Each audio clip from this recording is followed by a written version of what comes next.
So the end is nigh, it's close. So my plan was essentially just explain this localization formula and then just some applications. That would be the end of the course. So there's not going to be much more material. Maybe if I manage to explain it clearly, I will explain a little bit about the Hilbert scheme of points, or generally about Hilbert schemes here. But last lecture, which is kind of was an important one because I explained all the localization, Simona said that it was too hard.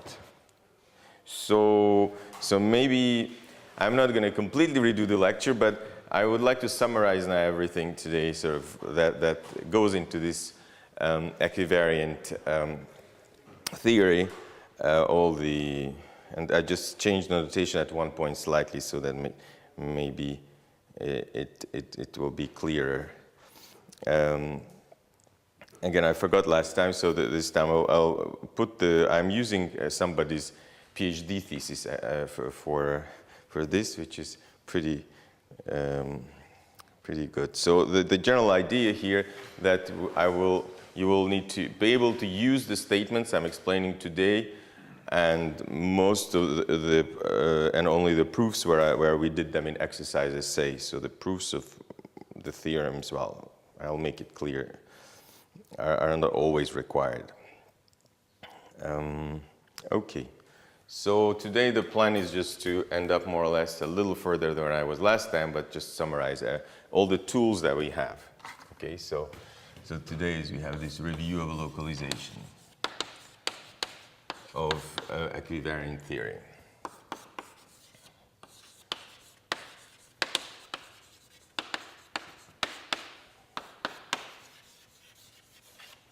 Okay, so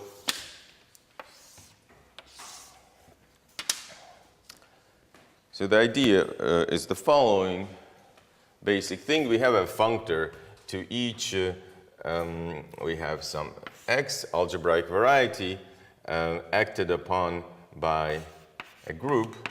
Then to this we associated, instead of the usual Chow groups, which we defined at the beginning of the course, we associated the equivariant Chow groups, and for that I put a T here. And so we are discussing the properties of this correspondence. So first thing is that, so this T. So for most of the time I define T to be just C star is in our mostly. And then we calculated, this just completely explicitly, what the equivariant, so I said it will be mostly review of the point is, and this was a ring, a simple polynomial ring in the variable zeta. Okay, so now I just want to make two little tiny remarks here. So the first one is kind of stupid one, but this is actually where I changed the notation a little bit. So obviously, once if I take another point, then say this is point n, and then this is the point, right? So for example, these two rings now are somewhat different. So this is the equivariant cohomology of, so both of them are acted upon by our C star, right? So there is this sort of universal point, the point, and his cohomology is this one. This point will be also this ring, and I will want to denote, and similarly you will see in a second why, but still this will have a slightly different generator. So I would say that the AT, I'll get back to this, of this point, of this n, which is also a point, of course, I will say that this is Z zeta 1 n. Okay, so last time I denoted this whole ring differently. I said there's a new generator zeta n here. It's a little better to denote it zeta times 1n, and then just say that 1n is, of course, this has to be a ring, so 1n times 1n is 1n. I will explain in a second why, but of course the point is that this this ring will have to be a module over zeta, so it's a little better to write it this way, which is a little less natural than what I used last time, and it was just z zeta n. Okay, so that's one thing. The other I wanted to already mention. The other thing is, so what happens if you have t, which is say c star to some power m? Well, then it's easy to check, and it's almost trivial. It's a product that then the AT of a point is going to be the polynomial ring in m variables, zeta 1, zeta n, like that. That's not very surprising. So that will be our equivariant Chow group. What is important, and this is a little exercise, which I'll not do today, is the following, is that, so what happens if I have a homomorphism of groups? So suppose I have H, G, homomorphism of groups. So it is easy to check that then you will have an actual ring homomorphism from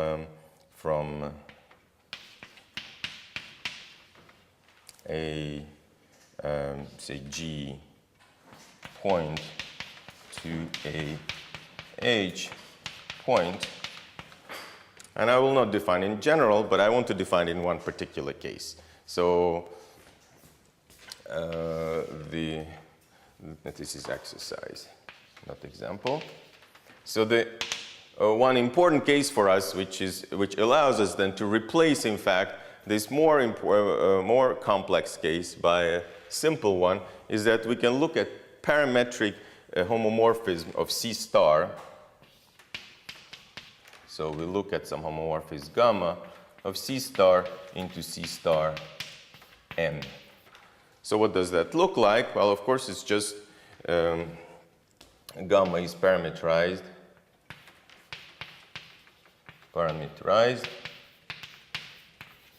by m tuple of integers, a1, a vector a1 am of integers, and then of course gamma of t is equal to the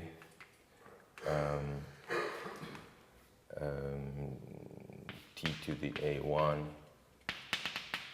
t to the am, right, to this element of C star to the power m.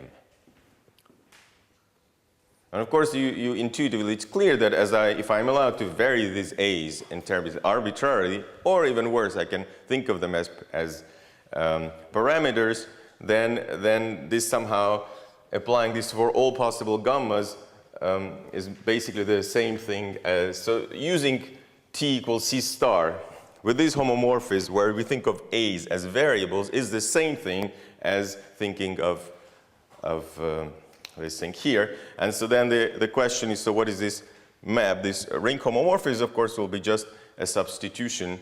So under this gamma, so you have a map from some d zeta 1 zeta m. And so, as I said, there is a map from the right group, so the t start them to the left one, and there's no like that. And so this is going to be induced by this gamma. And so what is that map? It's just a substitution where you have zeta I induced, we'll just go to AI times zeta.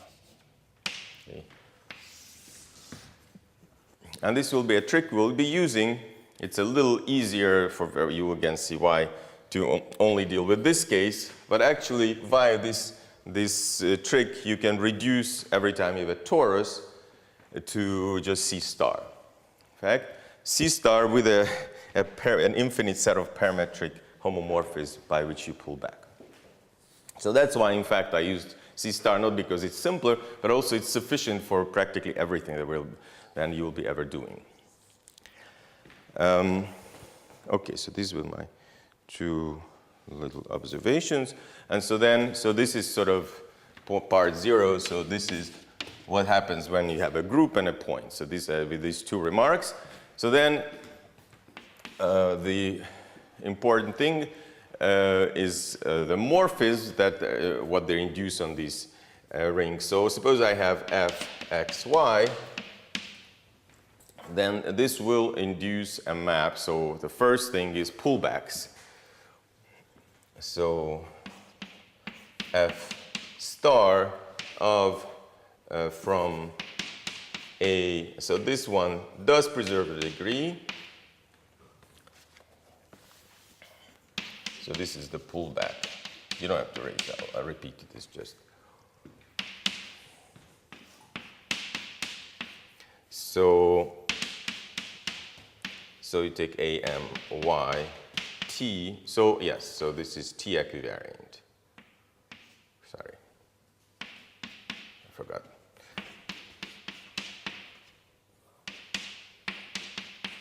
Okay. So this is a map. This is a T equivariant map, so we discussed last time. So it commutes with the action. So right, so this means just that F TP equals TFP. That's this T equivariance. So we have varieties having T equivariant morphisms between them. Then this is in our category, and then we have this map, which is, so again, I just make some remarks because I went just too fast last time. So this is a ring homomorphism. This is true just because it's always true. I mean, it was always true before that the maps pullback or Chag was a ring homomorphism.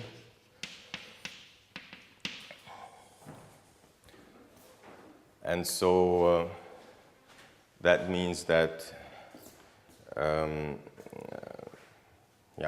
So in particular, of course, since this is a ring homomorphism, it means that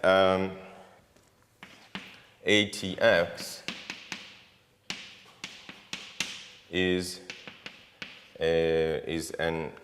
becomes an AT. Now I just put a dot. So I look at this graded ring ATY module. Right? So if you have a ring homomorphism, then the image, because it's a ring homomorphism, you can interpret then just take elements of X and multiply them by elements of the child group of Y. So in particular, since there is a canonical, so in particular, since we have this canonical element X to the point, this is always a T equivariant map. So that means that this means that this ring ATX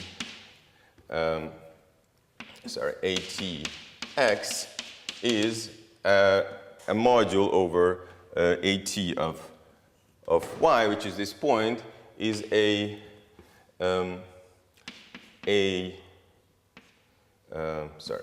Z zeta module.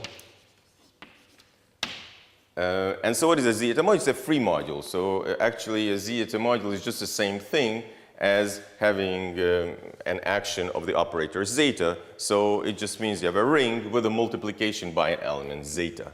Okay? So this is just the same thing, same as some ring with, so zeta is degree 1, so degree 1 operator.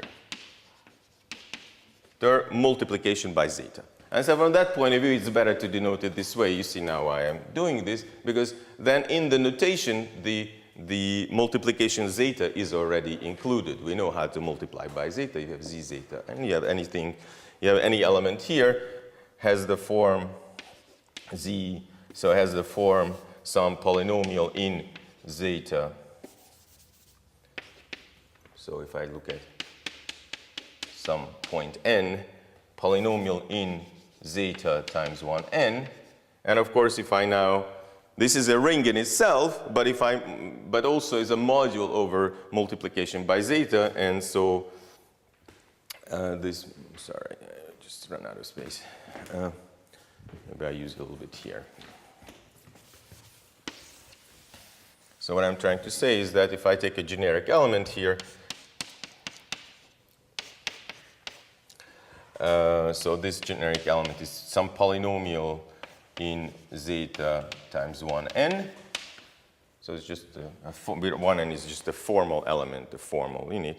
Then, you know, this multiplication, obviously, so multiplication by this operation that I'm mentioning there, z p zeta 1n is about equal to itself. This is the notation is set up in such a way that multiplication by zeta is just the polynomial, just, so if you like this completely formally, z zeta by this is just the same as zeta multiplied by p zeta. This is some new polynomial times 1n. Okay, so that's the operation.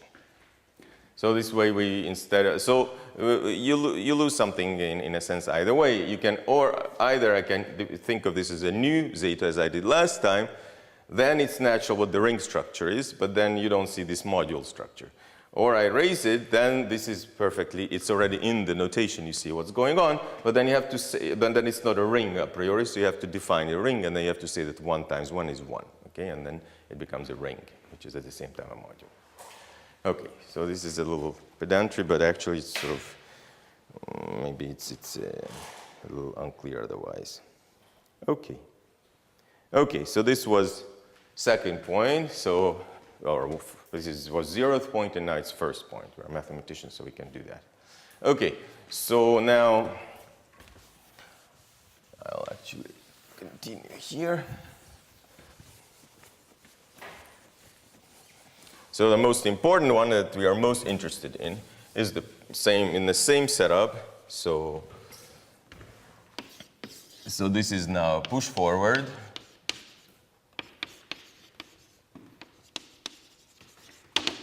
So that looks like this. We have a map again, an equivariant map.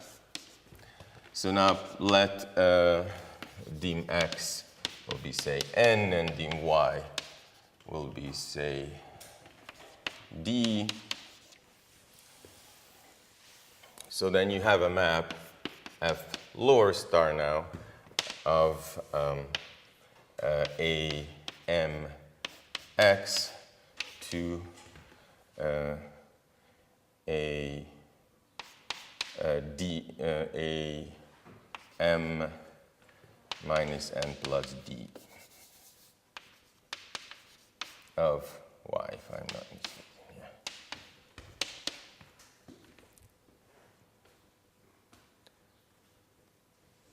Yeah. Okay. So now the key point is, which I said many times, or maybe I just want to clarify it maybe with some examples, is that the key theorem lemma is this push back, or what I call permanence, etc. So remember now that this one is because of what I said before, this triviality, that if this is a ring homomorphism, then you can think of this also as a module. This ring becomes a module over this ring. So now both of these rings are modules over this thing in the obvious way. I can define multiplication, well, here in the obvious because it's a ring, and here via that pullback thing I can define that. Okay? So So now the theorem, or yeah, let's call it a theorem. It's what I call the permanence, is that this F star A, F star is an ATY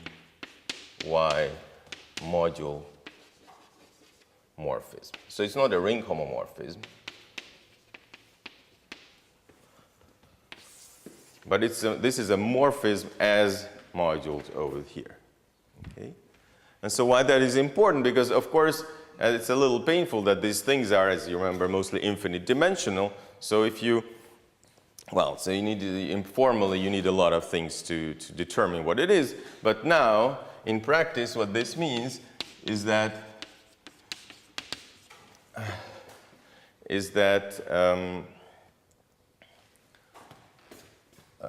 to define, to calculate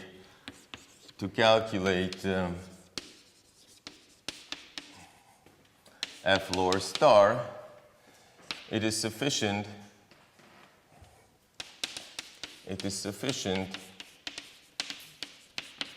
to calculate F lower star on some elements eta I, where these eta I are generate, well, let's just say generate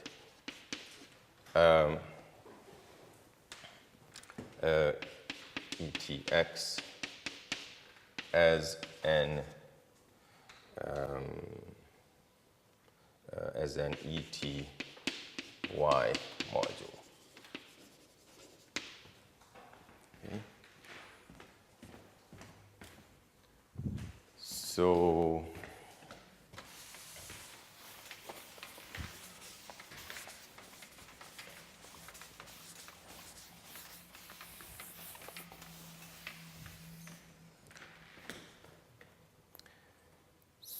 for example,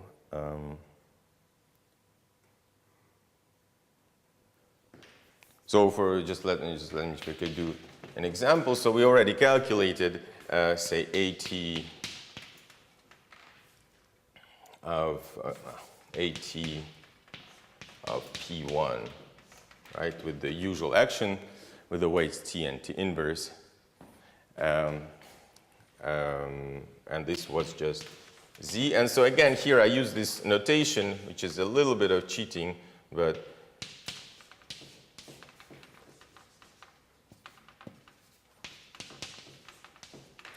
right, so this was the solution. It was zeta square equals eta square, and you have polynomial ring generated by two elements.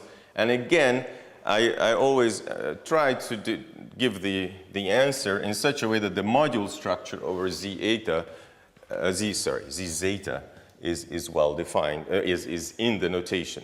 So it's here. You could again denote it by something else, but then you just well, you lose either way as usual. Okay, so now we are doing it. Here now the action by Z zeta is completely clear. So I will. So then let's say I want to define.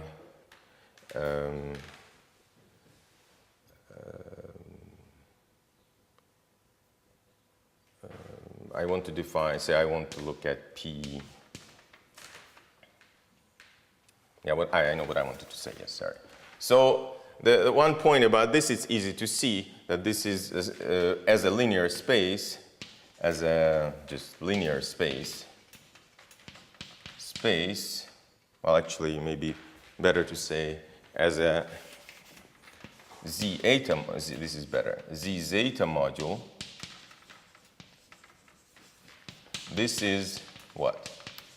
Well, you see, so what happens? Well, obviously you have just Z zeta, the polynomial rings, plus you have eta, and then once you have eta squared, that again goes back to the other rings. So basically, this is isomorphic to Z zeta direct sum times, say, 1 plus Z zeta times eta. So I'm looking at this ring, and I'm thinking of it as a z-zeta module. What does it look like? So then it's just simply, it's a free z-zeta module with two generators, 1 and eta. Obviously, any other element will be in here, and it's free. So this is the way to think about this when you're calculating. So then, for example,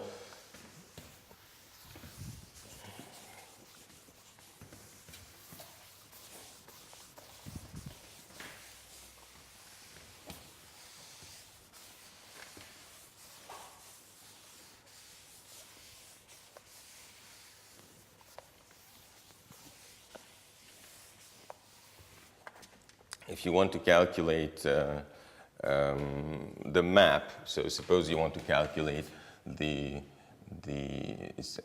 notation. If you take pi x to the point, this usual thing, then I always write a pi lower for pi lower star, the induced pi lower star from say m, by the way, x. Well, okay, ax. Well, it could be t or not t, actually, it doesn't matter. To point, well, here it's minus the dimension of n, of x, you remember, the dimension decreases. So the notation is, I like to, p star is denoted by integral. So when I write integral, what I mean is just the push forward in Chow groups to the point, and then whatever you get there. So this is just an interlude, but so what I wanted to say here is that, for example, then, if I look at if I want to calculate on this ring now, the push forward, so I want to calculate integral of a TP1 into this push forward, which is just the AT of the points, in this case is Z zeta. Okay, so what you need to remember that this is actually more simpler than it looks. It's kind of similar to what we had before, right? So remember, in P1, the Chow group just had two elements, 1 and eta. It was two-dimensional. Then you pushed it forward. Okay. So now it looks very complicated because it's infinite dimensional. But it's not so complicated because this infinite dimensional thing is actually, as a z-zeta module, is only two-dimensional. So it's, again, the same thing is true. It is sufficient. It is sufficient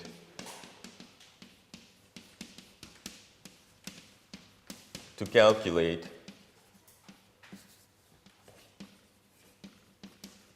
the integral of 1, if you like, which, well, the way I set it up now, it's going to be 0, and the integral of eta. And then, of course, say, then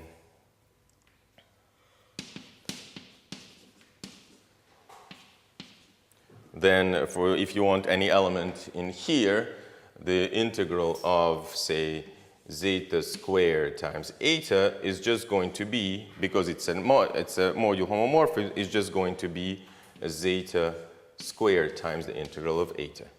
So it's a module, so you can take the coefficients out. That's what module means. So in practice, this module business, that's this kind of complicated permanence thing, is very important. So it just means that you can take coefficients out. In particular, you can do this.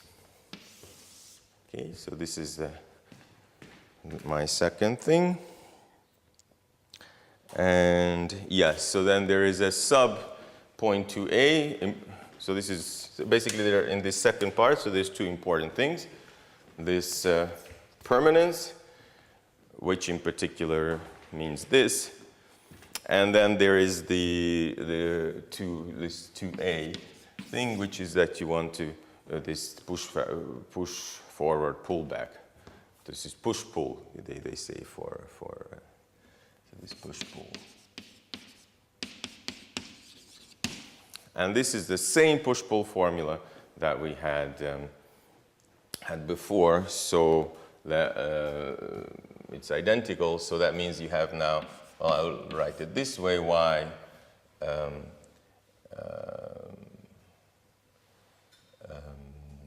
yx. Now let's be an equivariant embedding, and this is, again, it has, so y will have always dimension d, say, and x will have dimension n. Then the push-pull formula says that if you take the push forward of, so this is some, I'll call it m, then if you look at m lower star and then m upper star of some class, let's call it again eta, then this is just going to be equal to eta times the top Chern class of the normal bundle. So that will be C, sorry, this is, so this means it's an embedding, right?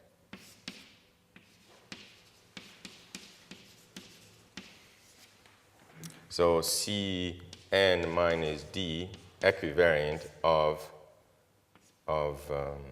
the normal bundle. So N yx. Okay, and of course, now, yes, so maybe one thing is that, right, so I pushed it forward, pulled it back, then I gained this many dimensions.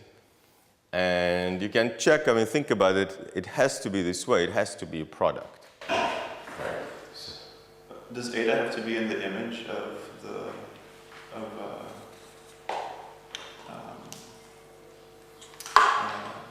pullback? So that we have to, like, we can use the module structure to take eta out.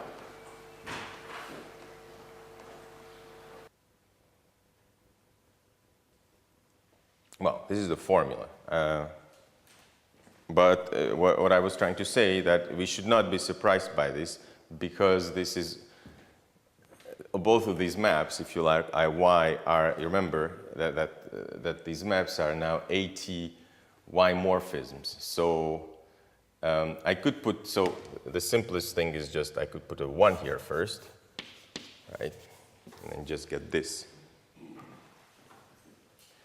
But again, so what is happening here? I just take 1 as a chow in the chow group here, which is just the full class actually. So remember the 1, it's a bit confusing, but the 1 is actually the variety itself, it's y. If you look in the chow group. So then you push it forward and pull back, then you get the self-intersection of y with itself, right? You push y forward, or explain it like that, you deform it along the normal bundle, pull it back, then you just get precisely the self-intersection of y. So in particular, yeah, so then it will be Cn minus 1d. But the point is that you can choose another element, you can multiply this by eta, since these are morphisms, and these are ATY morphisms, and then this is still going to be true. That follows from this lemma. Yeah.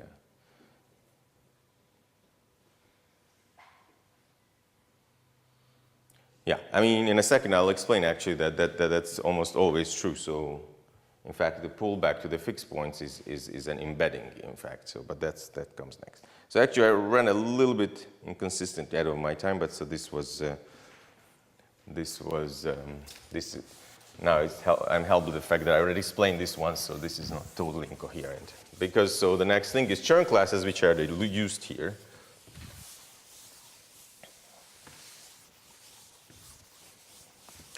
So then the third point is this Chern class business.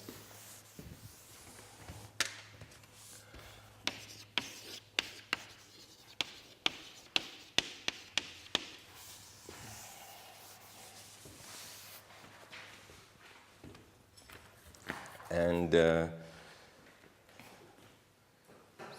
so Chern classes. So the Chern class thing is very, very simple, is because there's almost no difference. So if you take now x e t, now it's an equivariant Chern class, so E is a bundle, but it also is a T action, then you can define the Chern class CT, or maybe C upper T, I don't even know, of E, which is equal to then just 1 plus C1 plus etc. plus CRT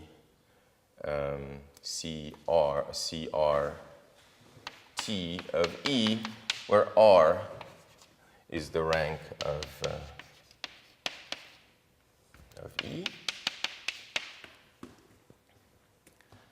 And the same with this same axioms work, and the reason, well, I'm not going to explain it, is because it's basically just usual Chern classes on that classifying space, this XL space that we were talking about before.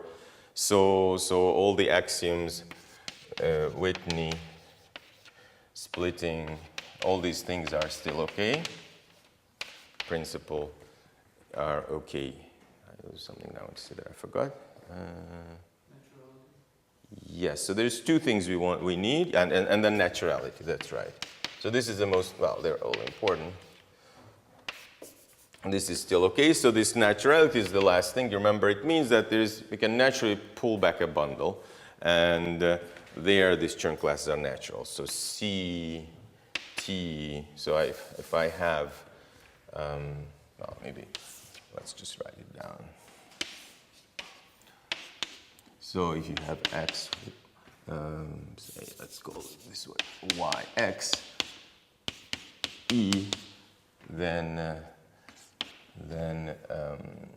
F, if you pull back the Chern class of E, then it's the same thing as the Chern class of the pullback bundle of E. That's the naturality. Okay, so we have all these things again. And now, but what changed significantly is the story for a point, because now the K-theory of the point, the bundles of a point are not quite trivial. So if you take the Chern class of CM, which is just a bundle over a point, a line bundle over a point, which is, of course, just means that you have a line and Tx by T to the power M on it. Then you get, I think my convention was minus M, sorry, so 1 minus M zeta.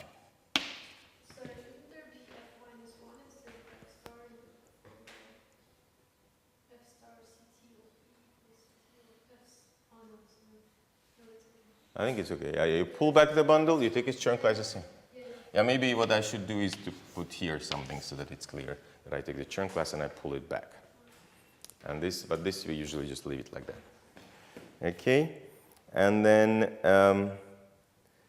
okay, so this is yeah. So this is our convention. So this is important. For example, when you take so and immediately the calculation we had is that it's a little bit. So I didn't calculate this. For example, what happens if I take P1? So now let's just redo quickly the calculation we had before. So remember, we have this P1, and then we have, well, let me denote it by F just so that I don't have to write this ugly thing all the time, which is just the fixed point set of, so this is just the North Pole and the South Pole. I put a little dot here always, which means south, so that when I do this tautological subbundle, then we don't get confused. And so,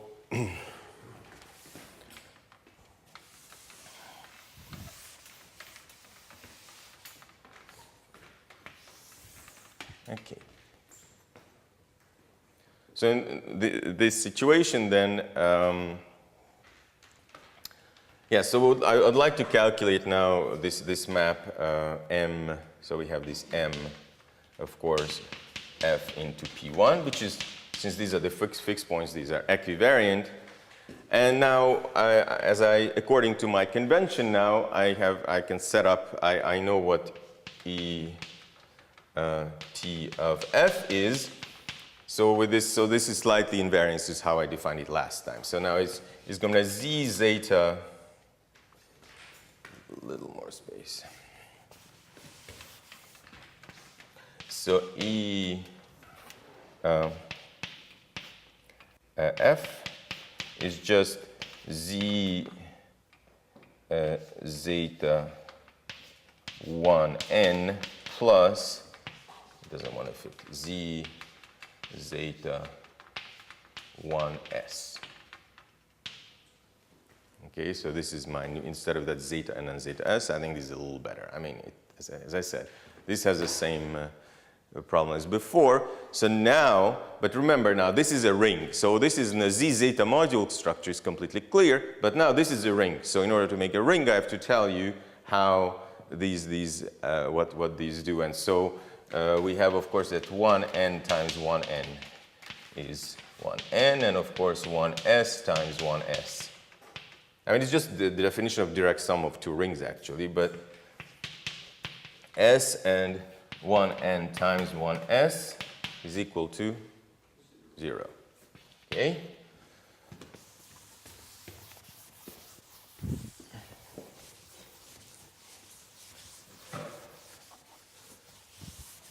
And this is where you can see why Chern classes are so great. And because if I just take an equivariant Chow group element and you pull it back, well, this is kind of a little painful. You have to, well, you can do it, but really to do it honestly, you have to go to that classifying space, that XL space with the parentheses and do something. While with the Chern class thing, because of these two things here, the thing becomes completely elementary. You don't have to do anything. It's immediate. So in particular, so what you see is that if we define eta, I define it as the equivariant Chern class of say the tautological subbundle S, the first Chern class, and this is our standard sequence.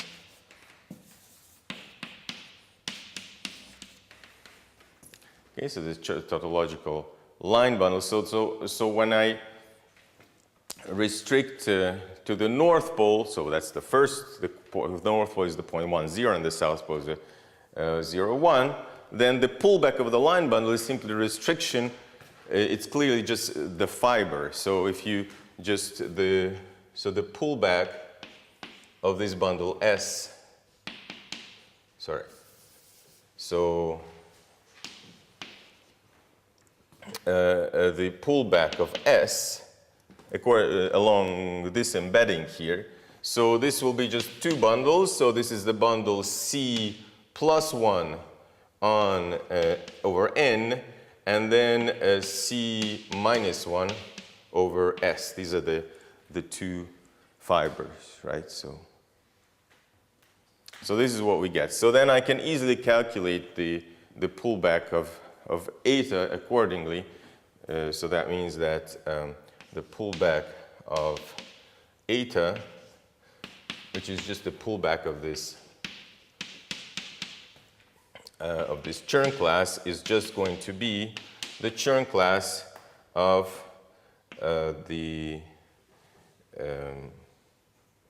C1 on N plus the Chern class. Well, the plus is because I have this plus here, so it's just a formal sum. The Chern class of C minus 1 on S.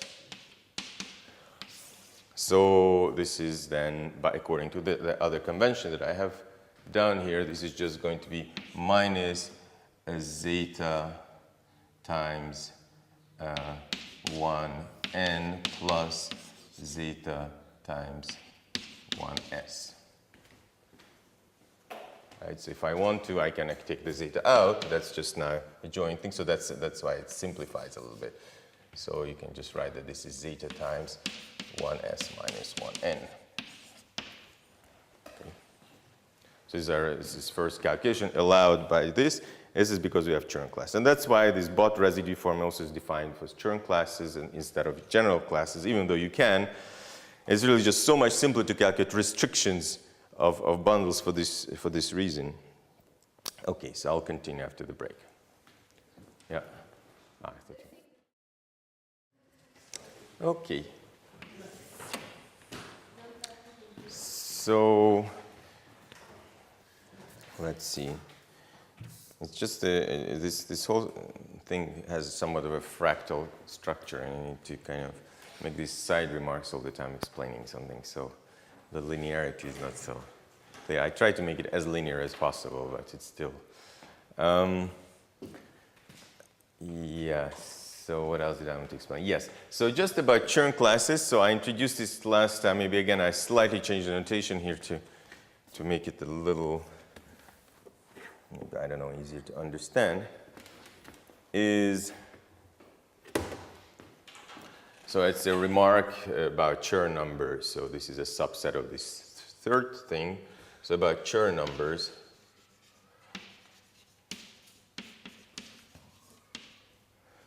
So say the idea is the following. So again, we have just Ex, some vector bundle. Then, so let's say the rank is R. Then we can define, so X, let's be projective. A projective, smooth. That's our basic setup. That's what we're aiming at. So many, as we saw in the case of Grassmannian, many of the enumerative invariants, many things we want to calculate are actually Chern numbers, so intersection numbers of Chern classes of vector bundles. So this was the example, remember the very first one. It was, so C1 of S to the fourth was the number of lines intersecting four given, on the Grassmannian was the number of lines intersecting four given lines in 3 space, for example. So this is, and then we also had, I'll give you some more formulas today. For the Fano varieties, we're also finally numbers of, Chern numbers of certain bundles on the Grassmannian again. So in any case, so Chern numbers is more or less, most things can be expressed as Chern numbers, most enumerative invariants. So we just need some notation for it, and that's what I was trying to do. So the idea is the following. So maybe a simpler thing is that we can look at the ring, can consider the ring Q. So this let me just restart it here. So this is about these Chern classes, now it's Chern numbers.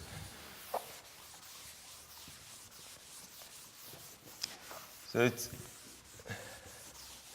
I did this actually at the beginning of the semester, but I mean, I just think it's a little unfair to rely on that.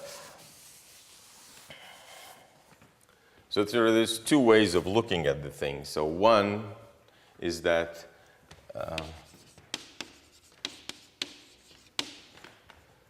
so these Chern numbers are parametrized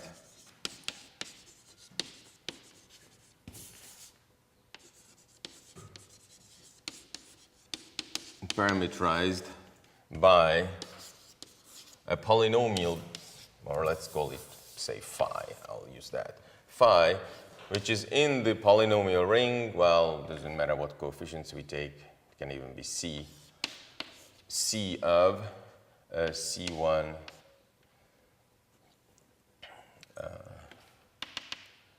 Cn Cr. Okay, so I started with a bundle of rank R on X. So I take a formal polynomial ring, but this will be a graded polynomial ring. So this is graded with a degree of the variable Ci will be equal to I. Okay. So I take a polynomial phi, and phi, what I want that this graded degree, this degree of phi, should be equal to n, which is equal to the dimension of X. So when I want to list all the Chern numbers, then this is sort of the problem I'm having. So say, for example, if you have e.g., if you have, say, the Grassmannian, You remember Grassmannian 2,4. I mean, we did this, but I'm just reminding you because it was a while ago. So this is, the dimension is 4, and the rank of, say, the bundle S is 2. Then to list all Chern numbers, you just have to solve this integral equation. So the Chern numbers are,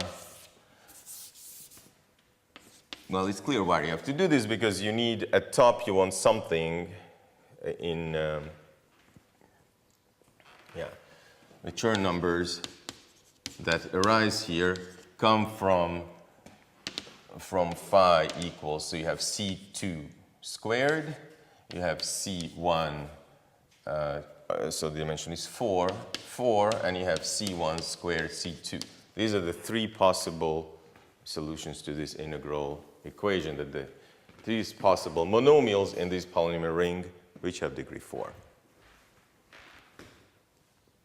Okay, and so then the definition they are parametrized by these monomials, and but the actual definition is the following. So you take integral, and then you just take integral of phi of C of C1, if you like, of E, C2 of E, etc., CR of E.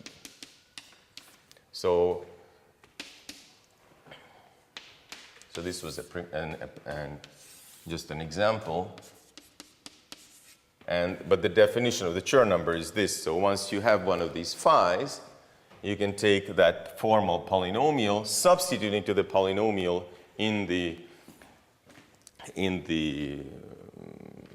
what do you call the Chow ring. So now this thing here will be an element in the nth, because the sum is n, the nth Chow group of x, and then you integrate, I mean, you push it down to a point, and then you can do that, of course, both so that's the usual challenge. So this is what I call Chern numbers. The important thing is that Chern numbers are parametrized by these things. Now, this was in the classical case. In the equivariant case, I mean, as usual, as I said, bundles are it's almost the same thing. There's no difference. There is a slight difference, is that in principle you can define them also for higher, for this condition is not necessary.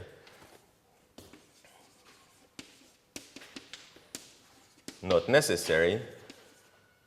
I mean, rather, if anything, I want maybe deg phi greater than n is more reasonable, since now what is happening? Remember, this integral is just to push forward to the point. So I end up in the Chow group of a point, and the current Chow group of a point goes up. So if n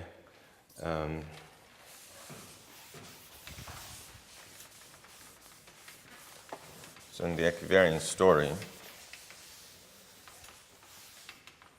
so of course you can do the whole thing equivariantly. So just take bundle, E, everything, and now you take equivariant Chern classes. And you get an equivariant Chow groups, and you push it forward. So everything is similar, except that now, of course,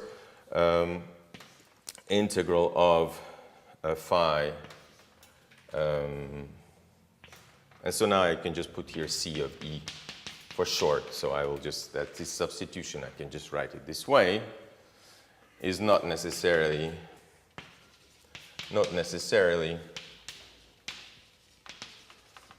0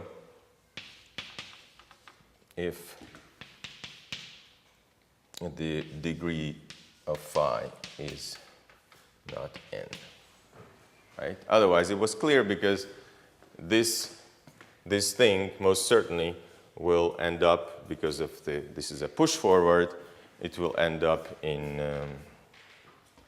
integral of phi of C E will, of course, end up in A of n, which is the dimension of x, minus the degree of phi of the point. So in the non-equivariant case, of course, this is only non-zero only when these two things are equal. So that's why this condition, but now it's not the case. So that's the only difference. So now the important lemma that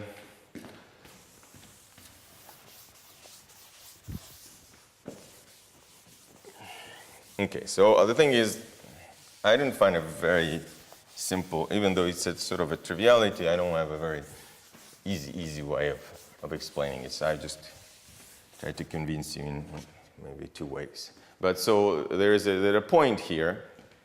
I would, yeah, so sort of the proposition that I mentioned at the end, I think last time, was the following, is that it's true. So this is not the same thing. The equivariant Chern numbers, if you like, are not the same as the usual Chern numbers. It's different because it's, here these are only defined in this case. However, the point is that in this particular case, the two give you the same thing. That's the, right? So if, so the setup is all the same. I'm not changing XE. That's all the same. If phi, the degree of phi, is equal to n, however, then, so, sorry, yeah, okay, let's just say this. Then the integral, the push forward of phi of, so now it's a little ill-defined what I'm saying, but I hope it's going to be clear. So just C of E. So this, by this I mean just the push forward in the usual cohomology of the usual Chern classes. So this is push forward now, forward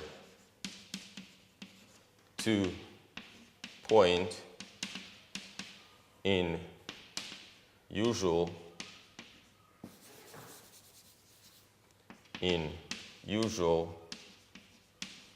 and then the theorem is that this is the same as when you take the equivariant Chern classes, and of course in equivariant theory, Chow groups.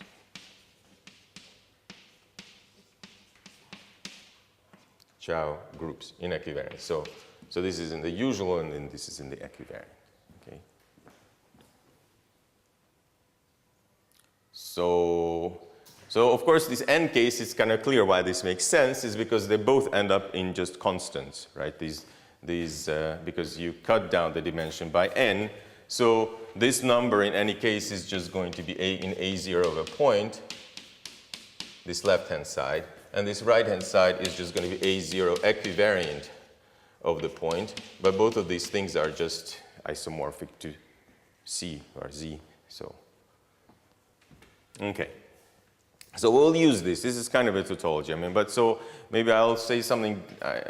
One can just kind of directly use the fact that you can look at this bundle the way you define equivariant Chern, you know, on that space XL. You remember this projective space basically, and then push forward and just convince yourself that that's what you get. So that's one way.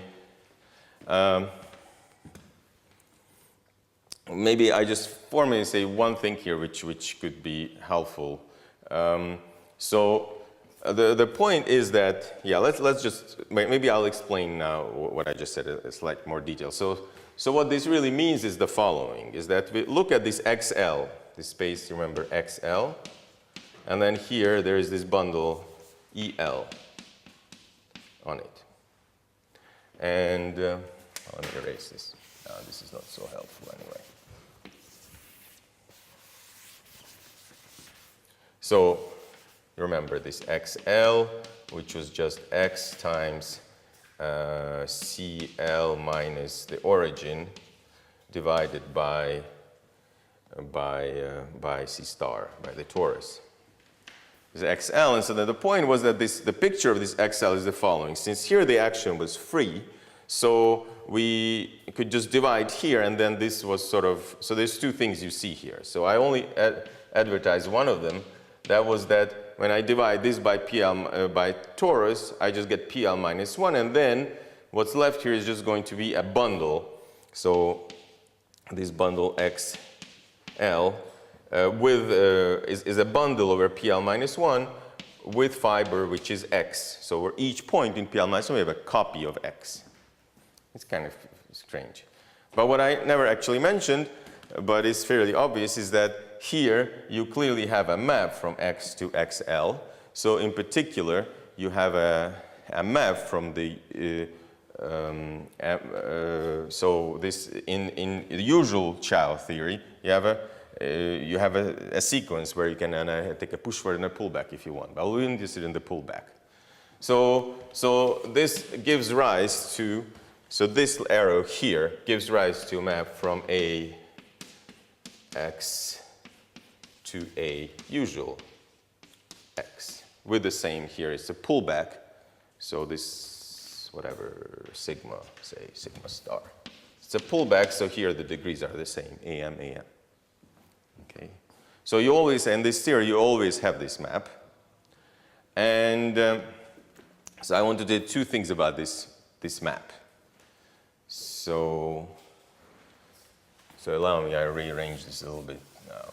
You're breaking this down, hopefully. So I just write it this way. Okay, so two small remarks about this map. So one thing is that it's easy to see that sigma star of zeta is 0. Well, it's the usual thing, right? I mean, you remember this zeta was, what does this correspond to? I mean, if you, for example, if you took the point, then you could take Cm, and its Chern class was M minus M zeta. When you get rid of the equivariance, the torus, then it's just a trivial bundle, and its Chern class is 0. So, for example, again, when you check a map, especially a pullback, the best way to do it is just to calculate it in terms of Chern classes of bundles. So that's what I'm doing here. So, for example, C T 1 of Cm is equal to just minus M zeta, and C1 of Cm, where the M is, of course, irrelevant now. If you just, without equivariance, it's just a line, then it's just 0. So this is the correspondence. That's why 0, zeta goes to 0. And in fact, it's a theorem in some category, but here I'm not so absolutely sure. I only know this in symplectic geometry. So, but in many cases, in any case, we'll have a different version of this theorem. But in many cases, you have that. So you see, this is now a slight different. This is a ring over z zeta, and it's just an ordinary ring. So what you do have is that, say, a t. So what I can do is I can kill zeta, because I know that zeta goes to 0. Okay, so I can divide this by, well, unfortunately there's not enough space. I don't know why it's happening to me all the time. So again, here, the equivariant Chern class was just minus zeta, M minus M zeta, and then the usual Chern class was just 0. And this was this correspondence, zeta goes to 0. So in many cases, if you look in general at this map, then what you can do, since if you want to understand the image, it's surjective, and moreover, what you can do is just to set zeta to 0. So what that means is you just divide by zeta times a tx, right? To set zeta to 0, it just means to divide by the image of the multiplication by zeta, right? Because you multiply by 0, that has to be 0. Okay? So this is actually the usual ring. And in fact, this can be used. You can. So this isn't true in symplectic geometry when you have a Hamiltonian. Well, that's in your other courses you've seen this maybe. But. So are there simple cases where this is not? Yeah, so I don't know. So that's why this is a part of this. I don't know much outside of this theory. Yeah. So I mean, right? So Chow groups are very, yeah.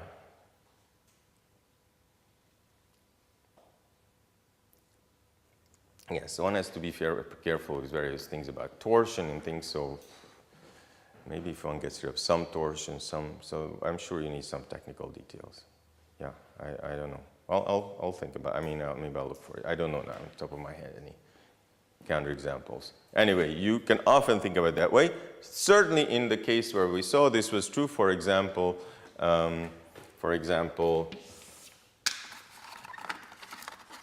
remember we had, if you take AT of P1, right? So remember this was Z zeta eta divided by zeta squared minus equals eta squared. Certainly, if you set zeta to be 0, then you just get the ring. If you set zeta, so zeta equals 0. So again, zeta equals 0 is precisely this thing, dividing by the image of zeta. Then it's easy to see that you just get the ring 1 eta with well, the obvious thing that eta squared is 0. And that's precisely the Chow group of, so in this case it's 2, this is the Chow group of P1. So it does work in this case. So it's good to keep in mind that what we do when we do this equivariant thing, somehow it's not some totally different thing. We add something, it has more structure, but actually you can recover the old one most of the time. I mean, I'll say this thing now in a theorem that is correct, certainly. So, and for that I need to, okay. And part of the question is also whether you use Z, what coefficients you use. So that makes things a bit more complicated. Yes, but what I wanted to say is that if you look at this, yeah, so these two things have something to do with each other. So if you look at this sequence, you see now, so let me erase this now. Then that's more or less becomes a tautology. So what I'm trying to say in this sequence, unfortunately I have to repeat it. So if you take this, of course now you can just act both of them to, you have the push forward down to the point, and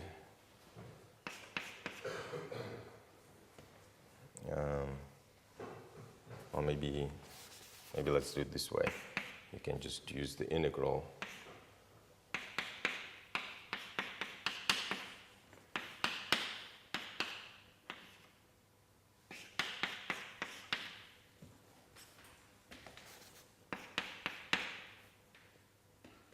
Yeah. So this is what I denote by integration, this map. And so that this commutes and this diagram follows from this, for example. And so precisely when you don't have any zetas, then this thing is an isomorphism, commutes. So this is, I think this is a bit easier to convince yourself. Again, you have to use the same fibration, that thing that I erased, that picture, to convince yourself that this is true. But I don't want to repeat that argument, but this will imply this. And anyway, I hope this is a little clearer this way. Okay, anyway, we need this thing. So when we calculate, in this case, when this n is correct, we calculate equivariant churn push forwards. It's just we calculate the old ones, and this is what we want. Okay, and so finally I have to do one more thing. This is a fourth thing. This was these coefficient rings. And here, the idea is the following. So we want to extend the coefficient ring. I'm motivated. Well, I'll explain precisely why again just after this. What we want to extend the coefficient ring to division by zeta. Okay, so formally, mathematically, this means the following: is that we introduce this ring. This could be. It's better to use now Q coefficients zeta inverse. So this is the ring of Laurent polynomials with rational coefficients.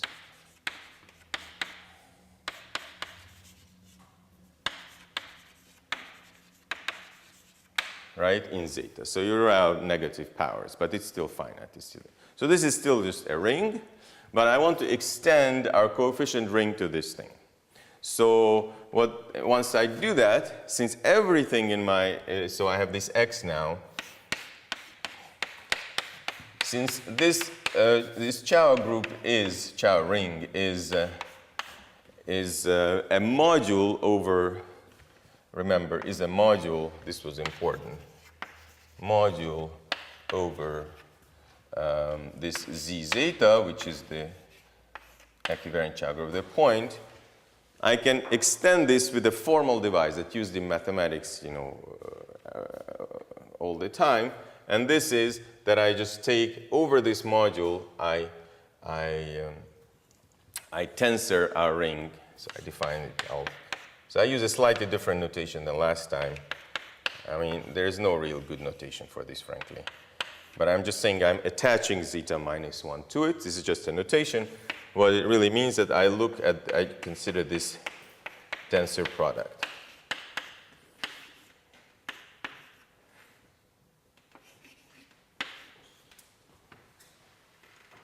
And I take that thing.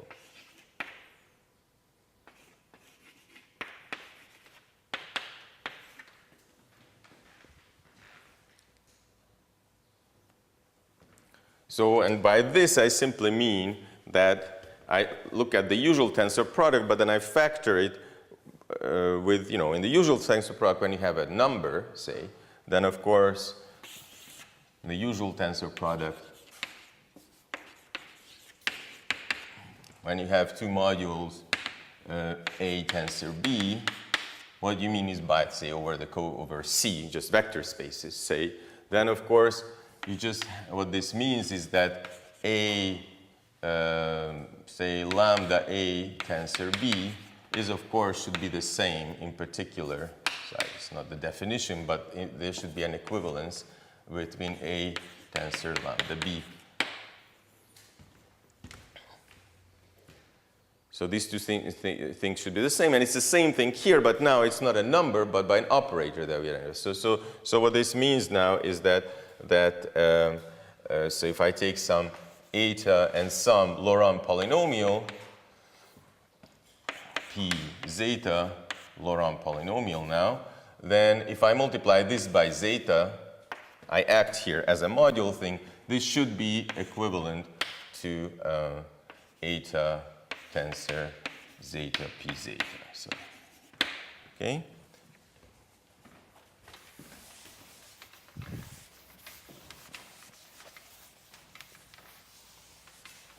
So it's actually not so complicated. In real life, nothing much changes. So for example, if you take AT of P1, then it's just going to be, you take the polynomial ring, and the polynomial ring, and you associate to it now, so then you consider now, instead of just polynomials in Z and eta, you also allow Laurent polynomials in the inverse, and you still divide by the same thing. And so one thing that appears now that wasn't there before is that you can certainly, here, you can take an element. So there was the element 1, now you'll have the element 1 over zeta. That will be an element there. So you'll have elements of negative degree like that. Okay, so why this is good? Because then we get rid of a number of things that we didn't have before. So now,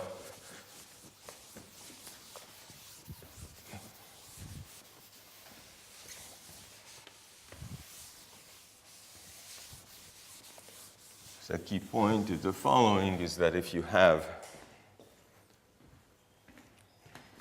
so our key diagram, you remember my favorite thing was this, that when you have this embedding of the fixed point, so, okay, so x, maybe, yeah, let's just have x for now, x, t, I denote, well then if I have x, I don't even need this. Then I have the fixed point set embedded into x, let's call this the embedding, and then what I will consider is our usual sequences. We have two maps now. I have a map from, so I have this thing, and I have this, and I have this.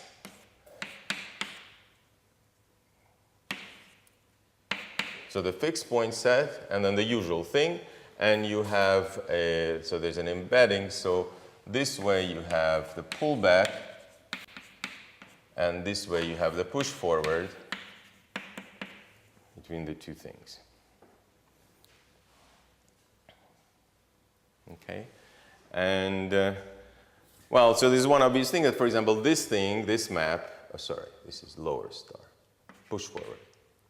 This thing cannot be, say, an isomorphism because it increases degrees. So if this is isolated fixed point, so you have a 1 here that will go to a top dimensional, a dimension x cycle, so they will never hit the 1, yeah?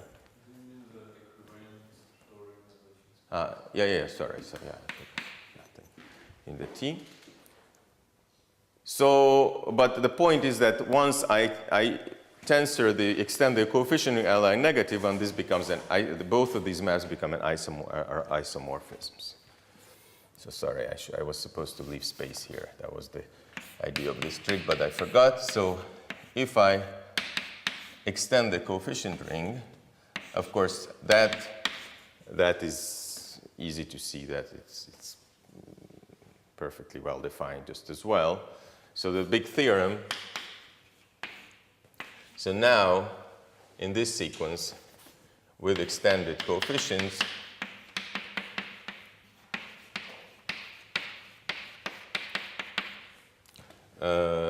M lower star, M upper star is an isomorphism.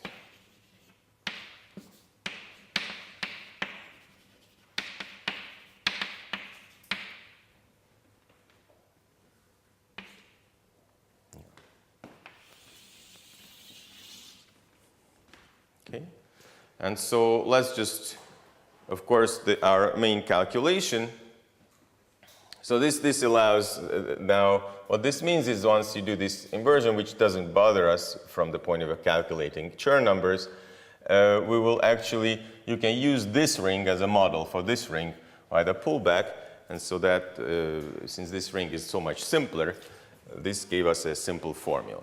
So now I will quickly try to go back to our calculation, so what that was like. Well, I'll just try to do it from my head. So let's go back to my favorite example with this P1. So where was I? So we calculated M. So remember, we calculated M upper star of eta, which was zeta times 1 south minus 1 north.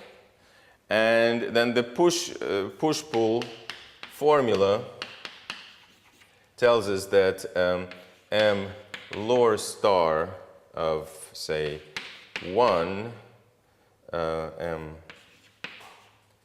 upper star of 1 north is just going to be,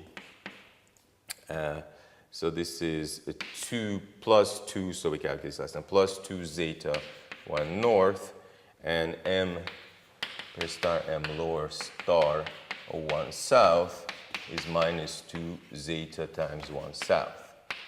This will give us push forward because these were the weights of the tangent bundle. The push-pull formula that I gave last time give us these results. And so now the point is, going back to the theorem, the way this works out is that we would like to know, we are interested in Chern numbers, where here's only one Chern number, it's P1. We would like to calculate, we are interested in Chern numbers.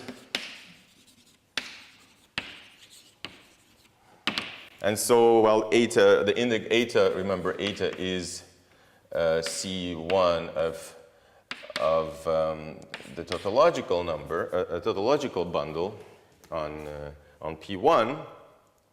So actually, we are just interested in integral of C1 of S, which is equal to the push forward. Well, I should maybe put a T somewhere to mark that this is the equivariant version. But now, using the theorem, or the proposition, sorry, proposition. You remember, the proposition said, that was here on the blackboard, is that calculating equivariant Chern numbers or usual Chern numbers is the same thing if the dimension, that polynomial, is the correct dimension. It is a correct dimension. It's 1 and P1 is one dimensional. So this is actually true. And so this was the first calculation I showed you. If you look at this, you can see that what is true, sorry, so maybe, yeah, so we'd like to calculate this. And so then, let me just erase this. This is just an example.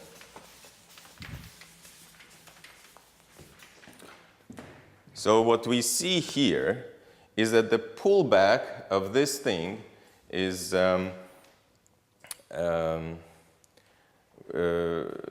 very similar to so what I'm trying to say is that what we see is that the m, if I continue that calculation, m lower star of, so if I want to get precisely this thing, then I will do, I guess, 1/2 of, I think, 1 south minus 1 north. So what happens if I do that? So if I take 1/2, 1 south, 1 north, then, no, 1 north. Just a second, is this correct? 1 north, 1 south. If I take 1 north, then it's 2 zeta 1 north. No, sorry, this was correct. Sorry. This is equal to just m upper star of eta, right? So this is eta, and then I just do this, right? Correct. The sign different. 1 south,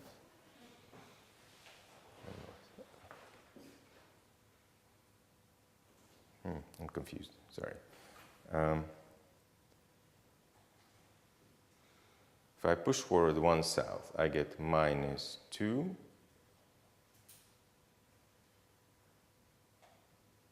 zeta. Yeah, then push forward, you get minus 2. So how does this work? I think isn't this on the... Yeah, I'm seeing something stupid. Sorry. That's why it doesn't want to work out. So it's a plus and there's a minus sign here. I think it's that. No, sorry. I just got confused. Okay, this is just a simple thing. So you want to take the sum of these two, right? Then you just get 2 zeta 1n and minus 2 zeta 1s. And then you want to get, that's the opposite sign because this is n with positive and this with negative. So you just divide by minus 1/2 and you get precisely this. So get that, okay? Now, because this is an isomorphism, so this gives you the following, because m upper star is an isomorphism, if you're allowed to divide zeta in any case, so what you see is that m lower star of minus 1/2 that I can take out, or 1s plus 1n, is just eta. So this isomorphism implies this, because the m upper star is in. Okay, so this is our first calculation. So then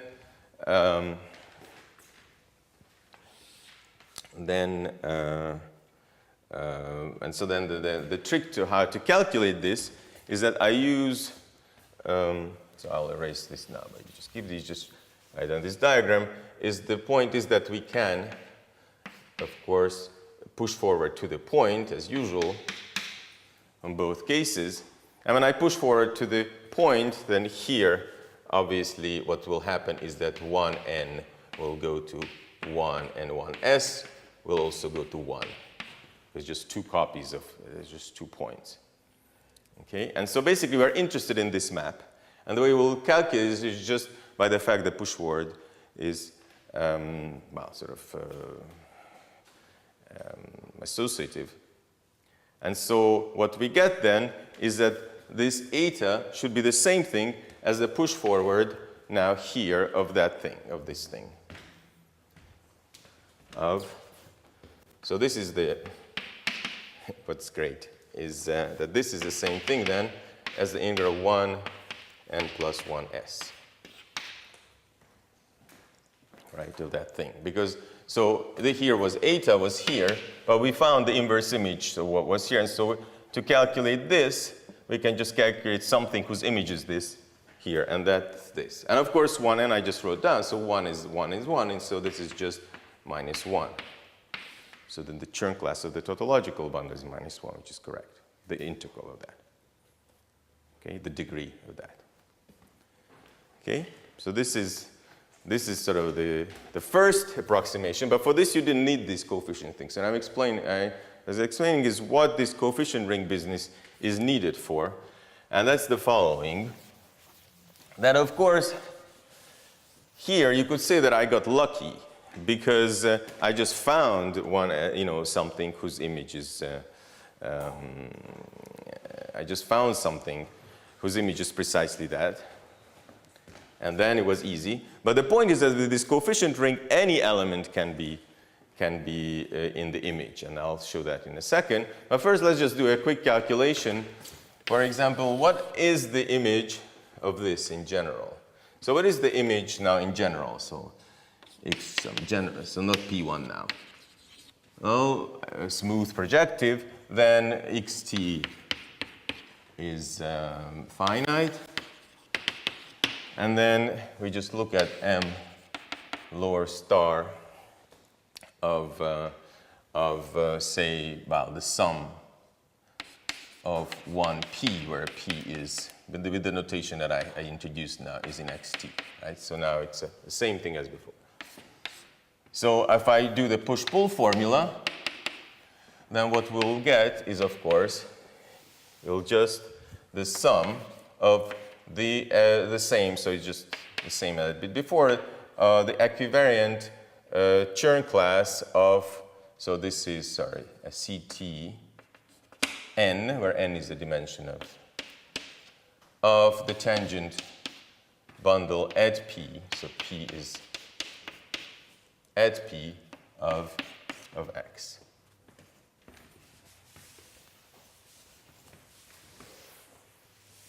All right, this is this push-pull formula, exactly what I did here. Those lower two formulas are the general way of writing this down. Right, these are the 2 psi 1n, times 1p, that's what I would say. Okay, so this is some polynomial in the zeta, just like it was 2 zeta, and here is just the 1 ends. So that's the generalization of that formula, and now you see what we can do.